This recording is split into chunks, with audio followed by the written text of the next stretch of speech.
they talk about the same thing in Taoism. They just use different word for it. It's like in English there's apple, but in Chinese we don't call apple, we call 苹果.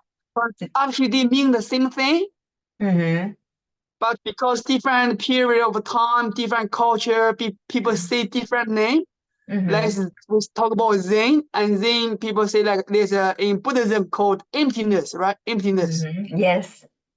But in different religions, they don't call emptiness, but then they are fighting for the words. So which one is right, which one is wrong? I think that's just a waste of time. And really, it's like it's like the water we drink. Once we really drink the water, we know the taste of water. But before we don't know it, and we just use words. Our water tastes like sweet, tastes like that, but we're trying to describe it. But once we really taste it, we don't need to say it. We just feel it. So the Zen is like sometimes people say your Buddhism is different from Christian. Christian is different from they argue, but I think universal truth is the same. I agree. Until there's no meaning to like argue about which one is true or not. Until once you experience it, because then it's beyond physical. It's like beyond the religions, you can say, beyond what you look like. But once you experience it, doesn't matter where I'm from China, you're from Japan, or some people from Europe or USA. And we see beyond the body, we see beyond the physical, we are all like brothers and sisters. It's interesting because my very first guest was a fashion model. He's from Hungary and he's a fashion model. How I connected with him was through martial art. He All right. has the practice. He's been to China for his fashion model job, but he fell in love with Chinese culture and then he practiced the martial arts. And so my question to him was, like, are you a kind of a black sheep in a fashion industry, do Zen, or some of your friends, even those models in a totally different world from me, that's how I feel, but some of them kind of practice Zen. And he said, what is Zen, first of all? Yeah. And just like you said, yeah, you can call Zen, but the people actually sort of Zen action without even knowing this is Zen. It's like for example, doesn't matter what they believe, as long as they can reach real peace of mind, they have peace of mind, they feel grateful for life, and also they enjoy life, and then so that's important. Some doesn't matter, some people, even though I know some people they practice Zen, they say they practice Zen, but they still in a conflict, mentally, you can see mentally quite angry, and same as with the other, religions as well. It doesn't matter what you believe, you really can have a peace of mind, be grateful, and be thankful, and let the love, the true love come out. And that's doesn't matter what you believe, doesn't matter as long as you can reach that as beyond the word. That's what I think. I like the Zen philosophy because how it developed was not from the textbook, but from your own experience. So I have another question. So when you do qigong, especially slow movement, do you feel like you are actually doing meditation? Yes, because this topic is Zen, so I was just trying to say not let people to confuse it. So now we can move back to the topic. We talk about the Zen. Okay. In Zen has a meditation in movement. This actually one of the practice for Zen is they when they're walking, they slow down, Mm-hmm. and also when they're eating, they slow down as well. Have you heard of this? And normally they walk like this, that's their old habit. Mm-hmm. Mm-hmm. So they want to slow down, which Mm-hmm. means they can start from physically first, slow down the movement, and Mm-hmm. gradually help them, let's say a bowl of water. If Mm-hmm. you want the water to calm, be still, what are we going to do? We're going to move move the bowl or leave there, or leave there. Space. Mm-hmm. Yeah. So the reading, the walking, the slow down is gradually their mind, Mm-hmm. their thought will slow down at the same time. So Mm-hmm. that's why if they too fast, he is too fast. They cannot observe. They Mm-hmm. don't have the awareness to, to observe. So Mm-hmm. when they slow down, is to create a space in between Mm-hmm. physically and mind. There's a space in between. Just for example, Mm-hmm. at first the thought when they Mm-hmm. think about something angry, just attach to it. Their mind, their physical body will react to it. I'm Mm-hmm. gonna punch you. They're angry. They punch. Mm-hmm. But when they slow down, it is in the Zen practice. They slow down, walking slowly, eating slowly. They can taste the flavor when they're eating. Mm-hmm. Anything like you taste something, there's a rhythm, right? There's taste. Mm-hmm. Ah. You can feel it, which means before they were just, for example, they were numbed, and Mm-hmm. then now they feel, wow, our body is like an organic body. They can feel, Mm-hmm. we can feel our breath, we can feel our heartbeats, we can Mm-hmm. feel the flavor, and also go deeper. They Mm-hmm. can have that awareness when emotion come up. They Mm-hmm. notice it. They don't attach to the straight Mm-hmm. away to the physical body, and Mm-hmm. then in the mind they will have a wisdom because they have a space. They can see the in the behind is like a space. Mm-hmm. Observe the thought. They Mm-hmm. notice it. They can dissolve it.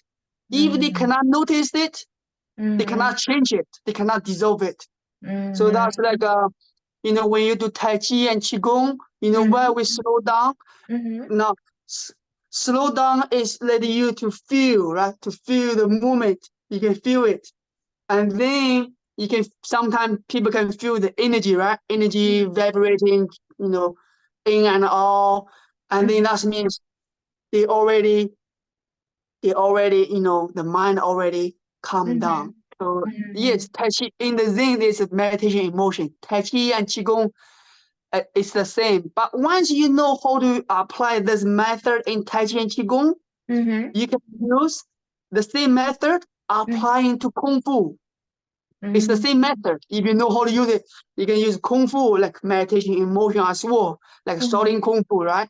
Mm-hmm. Mm-hmm. But the Shaolin Kung Fu is a fighting technique, correct? Defense and this fighting technique. So Yes. when you do Kung Fu, um, what is it? Um, so you have to fight. That Good where's question. this this like anger or some kind of energy to fight needs to come Yes. out. So That's a how very do good you question, Hitomi. This time you've been asking a lot of good questions. All right. In Kung Fu, for example, right? Mhm, And we use something, for example, let's say walking, right? Walking, mhm, okay? Walking, we can walk peacefully. mhm, We know once we know it, we can walk. I can enjoy walk. I can walk peacefully, mhm, or if I'm angry, I can walk angrily. mhm, Yes. mhm, All right. So kung fu, let's say there's some moves, right? Let's say a punch. Let's say a mhm, punch, for mhm, example. mhm, Okay. I can use if you know how, but some people, even though let's just say straightforward, um, some people, even though they practice Shaolin Kung Fu, mhm, And also, even though, see, I have hair now. Back then, we don't have hair, right? Well, I didn't have hair, just like a monk. But physical is not that important. It's the mental, this internal part important. Some people, they practice in Kung Fu. I know there's no judgment. Some people practice Shaolin Kung Fu, but the outside, they still experiencing the, the fighting part, how to, and you make this move very lethal, very powerful. So that's, I've been through that as well. When I was doing Shaolin Kung Fu, we know, this must be very good. One elbow, the other person, your opponent cannot take it, just knock them off. The stronger, the better. But then gradually, I've been, I'll talk to you about this. I've been through injuries, big injuries in my life. My back, like out of shape, my collarbone broken, my knees, everything is quite a lot of injuries. And then I was like physically, let's say, physically quite injured. And then I was if I try to fight someone, I make others people injured. At the same time, sometimes I get myself injured. And then it's like you're creating duality. It's like you always have enemy outside. And then I started to go within the spiritual journey. When we go spiritual journey, even though, let's be honest, back then when I was doing Shaolin Kung Fu, I was focused on the physical part. Even though I was in Shaolin Temple, I didn't follow the thing. I was following the Kung Fu. Kung Fu, right? Make your skills become very good. But once you get injured, once you've been through like from to the bottom of your life, you fall down, and you're injured, I will start to question myself. I say, what's the meaning of life? Right? And then I start doing spiritual healing, which is go within. When I start to go within, and then all of my injuries, fully heal up, properly. Before it heal up, it didn't heal up properly, maybe just physically.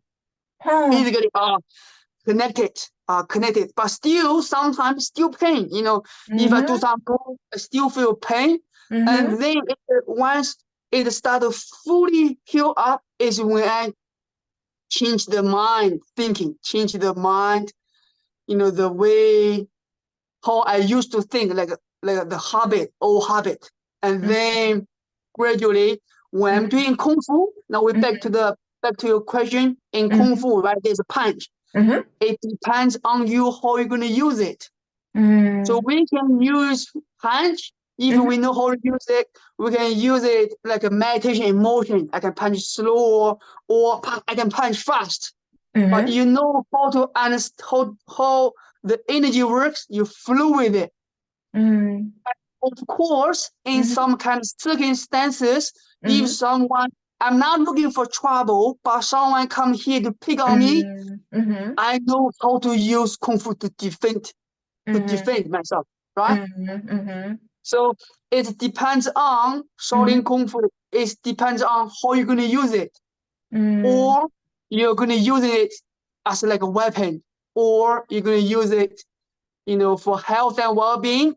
But it doesn't mean you don't know how to use as self-defense. Someone trying to punch you, you don't know how to use it. You have to have the wisdom. Someone come to hurt you, you know how to defend yourself, right? Yeah, that's just depends on how you're going to use it. Okay, I see. Well, you said because of the serious injury, you were bedridden for a year. Like one big one was like entire year, right? That's pretty heavy injury. So was it the opportunity for your spiritual journey? That's where kind of like shifted, or you gradually started the small injury to small injury? No, when I injured that time, I was injured my knee. Mm-hmm. My knee just like when once I was doing a flip and a Mm-hmm. turn, and then back then we didn't use protection, and then injured my knee, my right knee, which means my good leg, my best leg is my Mm-hmm. right leg. Mm-hmm. Once I injured my knee, it's like when I just twist my knee, it just it pop out like this. Not all the way, it pop out like this. Mm-hmm. And I didn't feel any pain. I was playing with it because it just happened. I said, "Oh, my knee pop up again." I said, "Oh, again and again," because I didn't because it was so painful when it's become and when it's become very painful, it become numb. Become Mm-hmm. numb. I said, Mm-hmm. "Oh." I played for a while. I said, come on. Oh Okay. my goodness. And then afterwards, oh, maybe I don't know when. It's just like suddenly started everything come up Uh, about the pain. It's like using a net, trying to scratch your bone, like peel your bones. Oh, it's so painful. And then mm. realize, oh, there's something wrong. Yeah, wow.